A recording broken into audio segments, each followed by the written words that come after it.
The message arrived on a quiet Tuesday morning.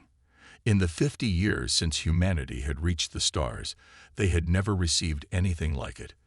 The giant screens at Earth Defense Command headquarters lit up with strange symbols that quickly transformed into English text, an invitation to join the Galactic Council. Ambassador James Thompson stood at the window of his office, looking out over the gleaming spires of New Washington. At 62, he had spent his entire career preparing Earth for this moment. His weathered face reflected in the glass as he watched the morning sun paint the sky in shades of orange and gold. "They're really inviting us?" he asked, turning to face General Adams, who sat rigidly in one of the office's leather chairs. "Yes, sir. After 50 years of watching us from the shadows, they finally decided we're worthy of consideration." The general's tone carried a hint of bitterness. "Though I must say, their timing is interesting." Thompson knew what he meant. In the past decade, human colonies had expanded rapidly, pushing into resource-rich systems that the Council had previously ignored. Now, suddenly, they wanted to talk. "The President has chosen you as our representative," Adams continued, sliding a data pad across the desk. "You leave in 3 days." Thompson picked up the pad, scanning through the mission details. The Council station orbited a neutral star, far from both human and Council space. A fitting place for first contact, he supposed. That evening, Thompson sat in his garden with his wife Mary and their daughter Lisa. The artificial weather controllers had created a perfect spring night, with just enough breeze to rustle the leaves of the oak tree they had planted 20 years ago. "I don't trust them," Lisa said, her hands wrapped around a mug of coffee.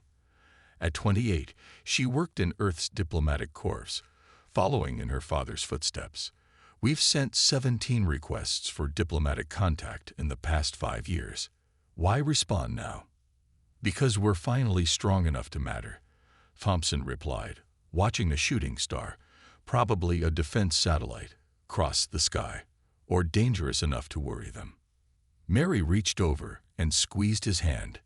"Just be careful, James. We know nothing about these beings except that they've been watching us for half a century without saying hello. That's not exactly neighborly behavior." Thompson nodded, thinking about the classified reports he'd read. The Council claimed to represent 37 spacefaring species, but humans had only ever encountered their automated probe ships and warning beacons. Something about that had always bothered him. The next 2 days passed in a blur of briefings and preparations. Thompson memorized what little they knew about Council protocol, studied the basics of 6 different alien languages, and reviewed Earth's negotiating positions on everything from trade rights to colonial expansion. On the morning of his departure, Thompson stood in the launch bay of the diplomatic vessel Hope's Journey. The ship was Earth's finest, a perfect blend of elegance and hidden strength. Like humanity itself, it appeared less capable than it truly was. "Final checks complete, Ambassador," Captain Miller reported, her uniform crisp despite the early hour. "We're ready when you are." Thompson took one last look at the farewell party. Mary and Lisa stood with the President and Joint Chiefs, all trying to maintain professional expressions. He smiled, gave a simple wave, and turned to board the ship. As the airlock cycled, Thompson thought about humanity's journey to this point. From their first hesitant steps into space to their current network of thriving colonies, humans had proven themselves resourceful and determined. Whatever the Council's true intentions, he would make sure they understood that humanity had earned its place among the stars. The ship's engines hummed to life, and Thompson felt the subtle shift as artificial gravity engaged. Through the viewport, he watched Earth grow smaller, its blue-white surface gleaming like a jewel against the black of space. "Course plotted for Council Station," the navigator announced. "Transit time, 6 days." Thompson settled into his chair, already planning his approach to the negotiations ahead. He had no way of knowing that in less than 2 weeks, his death would spark the greatest war the galaxy had ever seen. The Council Station hung in space like a giant metal flower, its silver petals stretching out for miles. Thompson stood at the viewing window of Hope's journey, as they approached, trying to calm his racing heart. Something about the station's beauty felt wrong, like a Venus flytrap waiting for its prey. Docking permission granted, Captain Miller announced. They're directing us to Bay 47. As Thompson walked down the arrival tunnel, he noticed the air had a sweet metallic taste. Two tall aliens waited at the other end, their blue-tinted skin and long necks marking them as members of the elder races. They wore elaborate robes covered in blinking lights. Ambassador Thompson, the taller one said, its translator making the words sound flat. I am Guide First. This is Guide Second. We will show you to your quarters. Thompson nodded politely, but his diplomatic training screamed warnings at him. No welcome ceremony. No other ambassadors. No media. This wasn't protocol. This was something else. The halls they walked through were strangely empty. Thompson saw cleaning robots and automated systems, but almost no other beings. For a station that supposedly housed representatives from 37 species, it felt like a ghost town. Your quarters, Guide First announced, stopping at a plain door. The first council session begins in 6 hours. Do not leave until summoned. Once alone, Thompson activated his secure communicator. Captain Miller, are you receiving? Yes, sir. Signal is clear, but something's interfering with our other systems. Half our sensors have gone dark since docking. Keep the engines ready, Thompson said quietly. I don't like this. A soft knock at his door interrupted his thoughts. Outside stood a small, green-skinned alien with large eyes. Ambassador, it whispered, looking nervous. I am Representative Third of the Rim Worlds. May I enter? Quickly, please. Thompson let the alien in, noting how it checked the hallway before entering. I came to warn you, Third said, its translator barely above a whisper. The elder races, they are angry about your colonies. The new ones, in the spiral arm. They had plans for those systems. Those systems were empty, Thompson replied. We searched thoroughly before settling. Third made a sound like sad laughter. Empty because they were being saved. The elder races, they take systems with good resources, keep them empty until needed. Your people took 12 such systems in 3 years. Thompson felt his stomach tighten. Are you saying this invitation isn't about membership? They will offer you a choice in the council session, Third continued. Abandon the colonies or face sanctions. But the alien looked around fearfully. I have seen their private sessions. They want to make an example. They think humans are too dangerous to be allowed to grow stronger. Thompson walked to the window, looking out at the endless stars. Why are you telling me this? Because my people were once like yours, Third said. We expanded too quickly. They made an example of us too. Now we live on resource-poor worlds, barely surviving. I cannot stop what they plan, but I can warn you. After Third left, Thompson spent the next few hours sending coded messages back to his ship and Earth.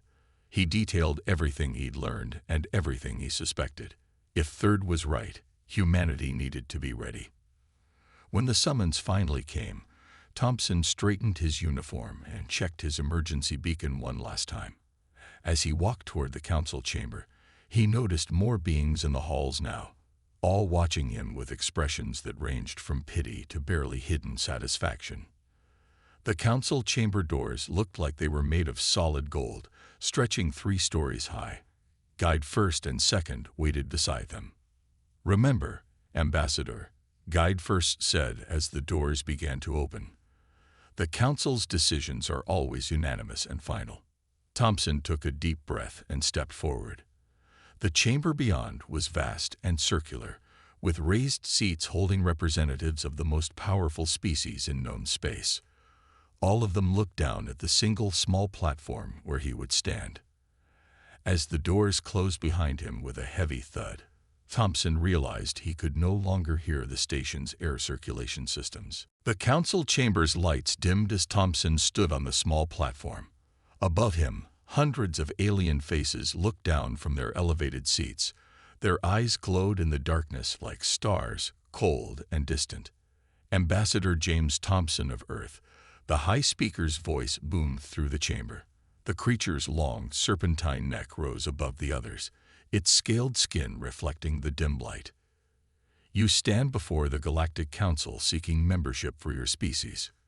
That is correct, Thompson replied, his voice steady despite his racing heart. He could feel the weight of the data crystal in his pocket, the one containing all the evidence he'd gathered in the past 6 hours. Before we proceed with your petition, the High Speaker continued, do you have anything to present to the Council? This was it. Thompson took a deep breath. I do, High Speaker. I wish to present evidence of Council violations of its own founding laws. A murmur ran through the chamber. Thompson pulled out the data crystal and held it up. The projector beam caught it, and suddenly the chamber was filled with floating images and text. These records show systematic suppression of developing species. Thompson's voice grew stronger. Deliberate resource hoarding. Staged accidents to eliminate competition. Forced relocation of populations. He pointed to specific documents floating around him, all signed and approved by this council. You dare? One of the elder race representatives stood, their robes flashing angry red patterns. This is an insult, Toe. This is the truth, Thompson cut in. And humanity will not be another victim of your corruption. We. The High Speaker's voice sliced through the growing chaos. Guards, seal the chamber. It seems we must make an example. Again. Heavy metal shutters slammed down over the chamber's doors. Thompson's hand went to his emergency beacon, but nothing happened when he pressed it. Your primitive devices have been disabled, the High Speaker said, almost gently. Now, let us show you what happens to those who threaten the order we have maintained for 10,000 years. Thompson heard a hissing sound. The air took on a strange, sharp smell. Captain Miller, he called into his communicator. Are you receiving? Yes, sir. Miller's voice crackled with static. We're picking up dangerous chemical readings in the chamber. We're trying to override their systems. But broadcast everything, Thompson ordered, feeling his skin begin to burn. Make sure Earth sees all of it. The air itself seemed to catch fire. Thompson could see his uniform starting to smoke, could feel his flesh beginning to blister. But he forced himself to stand straight, looking directly at the High Speaker. Remember this, he said, his voice raw but clear enough for the communicator to pick up. Remember what they did. Remember why. And when the time comes, he stumbled but caught himself. When the time comes, remind them why humanity survived every challenge we ever faced. The pain was beyond bearing now. Through streaming eyes, Thompson could see the council members watching him passively as his skin blackened and peeled. None of them moved to help. None even looked away. Hope's journey. Get out of here, he managed to gasp. Get the recording to Earth. That's an ord.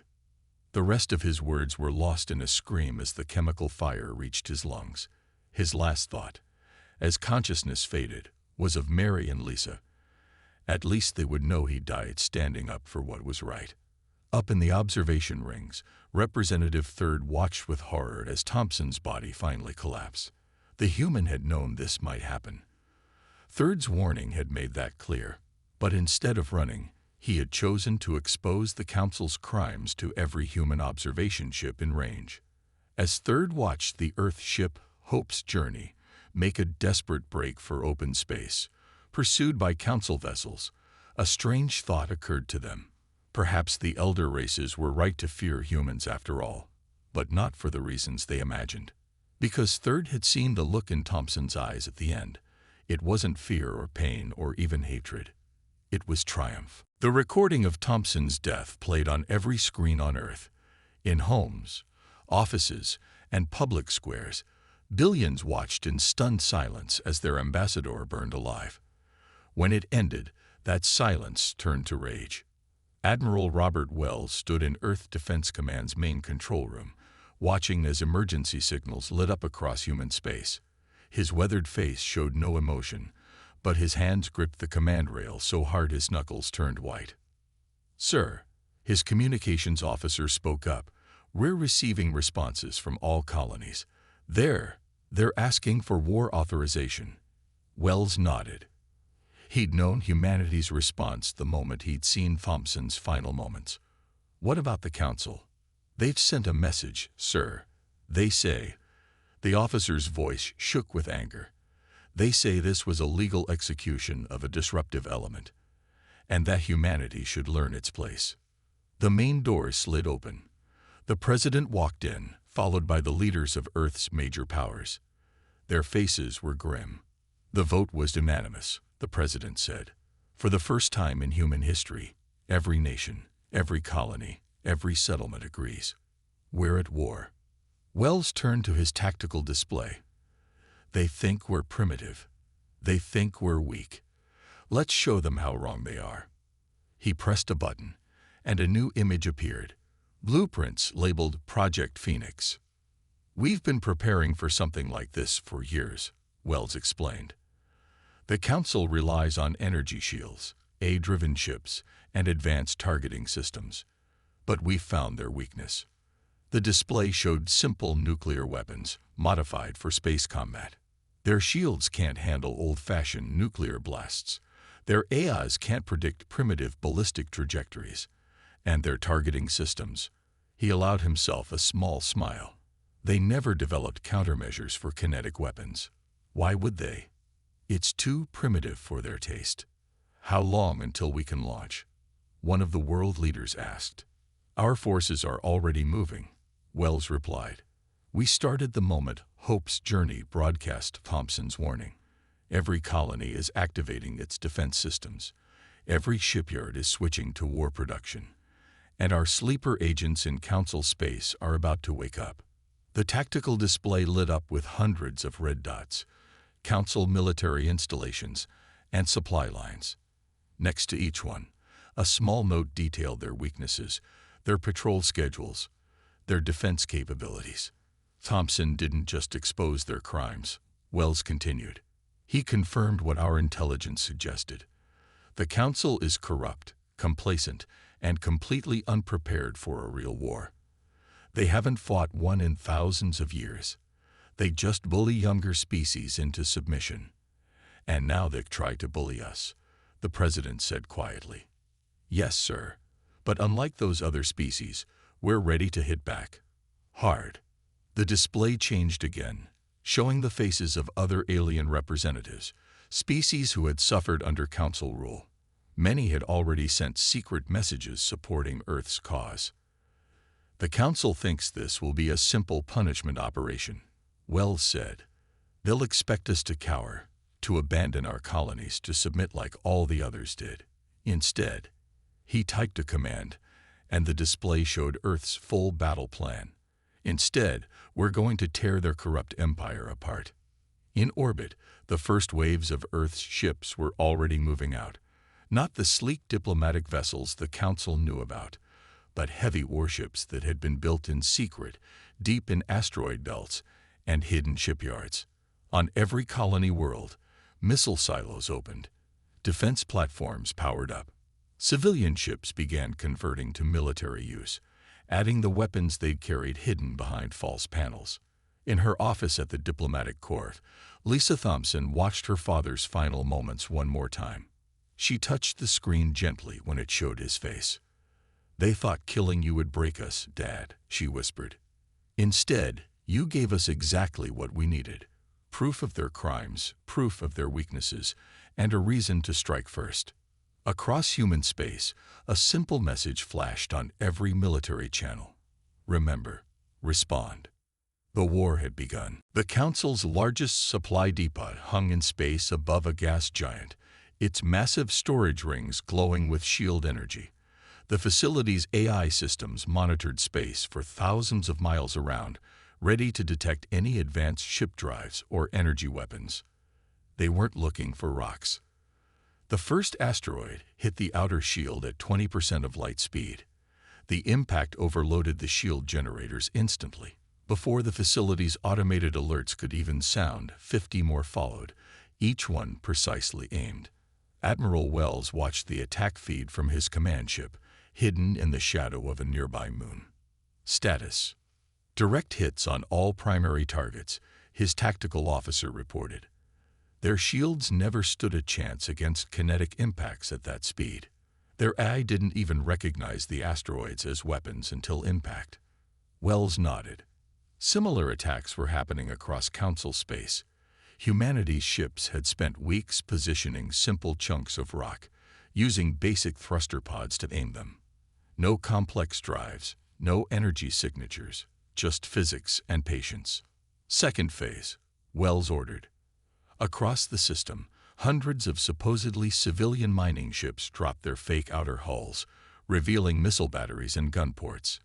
They'd been hiding in plain sight for months, dismissed by the Council as primitive resource gatherers. The depot's remaining defenses targeted the approaching ships, expecting energy weapons. Instead, the human fleet fired old-fashioned nuclear missiles, technology so ancient that the Council's defensive AI had no recognition protocols for them. Their automated defenses are trying to adapt, the tactical officer reported with grim satisfaction. But they can't predict the missile paths. Their targeting systems are designed for energy weapons and smart projectiles, not ballistic trajectories. The nuclear explosions turned space into false day. When the light faded, the Council's greatest supply depot was a spreading field of debris. Wells opened a channel to all human ships. Phase 3. Begin resource capture. Specialized teams moved in, collecting the scattered supplies and raw materials. Everything would be used to fuel humanity's war effort. On the other side of Council space, similar scenes played out. Humanity struck 60 major targets in the first hour alone. Supply lines shattered. Communication relays went dark. Defensive stations discovered that their mighty energy shields meant nothing against simple kinetic weapons moving at relativistic speeds. In the Council's emergency session chamber, the High Speaker raged at his military commanders. How are they doing this? They're primitives. Their technology is centuries behind ours. That's exactly the problem. One commander admitted. Our defenses are designed to stop modern weapons. These humans, they're using technologies so old we never thought to defend against them. Nuclear weapons, kinetic strikes, even their battle tactics are unpredictable because they're not using AI combat systems. Another explosion rocked the chamber. On the main display, a Council battleship died under a swarm of simple nuclear missiles. Its advanced targeting systems, designed to track energy weapons, couldn't lock onto the primitive ballistic weapons. We've lost contact with the Outer Ring colonies, a communications officer reported. Human ships are using our own supply lines to move undetected. They're attacking everywhere at once. The High Speaker slumped in his chair. In just 6 hours, humanity had done more damage than any species had managed in 10,000 years. Back on his command ship, Wells received word of another successful strike. He looked at the tactical display, watching as more and more Council positions went dark. "Sir," his communications officer called out, "we're getting signals from some of the younger Council races. They're offering to join our side. They say humanity has shown them that the Council isn't invincible." Wells thought of Thompson's final message. "Remember, respond. Tell them we accept their help," he ordered, "and send word to Earth. Phase 1 is complete. The Council's outer defense ring is broken. We're ready to push toward their core worlds." The war was only beginning, but already the galaxy's balance of power had shifted. Humanity had remembered, and their response was just getting started. 3 months into the war, the Council finally realized the true extent of their mistake. They had thought humanity would fight like other advanced species, with energy weapons, shield systems, and AI-controlled fleets. Instead, humanity fought like survivors, using every dirty trick and forgotten weapon they could find. Admiral Wells stood on the bridge of his command ship, watching as another Council battle fleet fell into a human trap. The massive alien vessels, each one large enough to hold a small city, moved in perfect formation towards what they thought was a weakened human colony. "They took the bait," Wells said quietly. "Launch the mines." Thousands of simple nuclear devices, hidden in debris fields, activated at once. The Council ship's sensors, designed to detect energy weapons, had completely missed them. Confirmed direct hits, his tactical officer reported. Their shields are down. Moving to Phase 2. Small human ships appeared from hidden positions in nearby asteroids. These weren't the huge warships the Council used, but converted civilian vessels. Mining ships, cargo haulers, even old space tugs. Each one had been stripped down and packed with weapons. Remember, Wells transmitted to his fleet, hit and run. Don't let them adapt to our patterns. The human ships struck from all directions, firing primitive but devastating weapons. Rail guns launched metal slugs at near-light speed. Nuclear missiles overwhelmed the Council's tracking systems. Some ships even used modified mining lasers, cutting through the alien vessels' now unshielded hulls. In the Council's main command center, the High Speaker watched in horror as another fleet was torn apart. "How are they everywhere at once?" he demanded. "Our sensors show no major fleet movements." "That's the problem," his military advisor said, shoulders slumped in defeat. "They're not moving large fleets. They're using small ships, hiding them in civilian traffic and debris fields. Our scanning systems are too advanced. They're programmed to look for high-energy drives and weapon signatures, not these primitive methods." On a dozen screens, more battles played out. Council forces, used to fighting with precise AI targeting and energy weapons, found themselves overwhelmed by human unpredictability. Ships that should have been easy targets vanished into debris fields. Weapons that should have been obsolete centuries ago tore through their best defenses. "Sir," a communications officer called out, "we're losing contact with more colonies. The younger races, they're revolting, using human tactics." The High Speaker felt his world crumbling. 10,000 years of Council dominance, undone in 3 months by a species they'd dismissed as primitives. Back in human space, Lisa Thompson coordinated with Earth's new allies. Former Council slave races, inspired by humanity's success, provided crucial intelligence about Council weaknesses.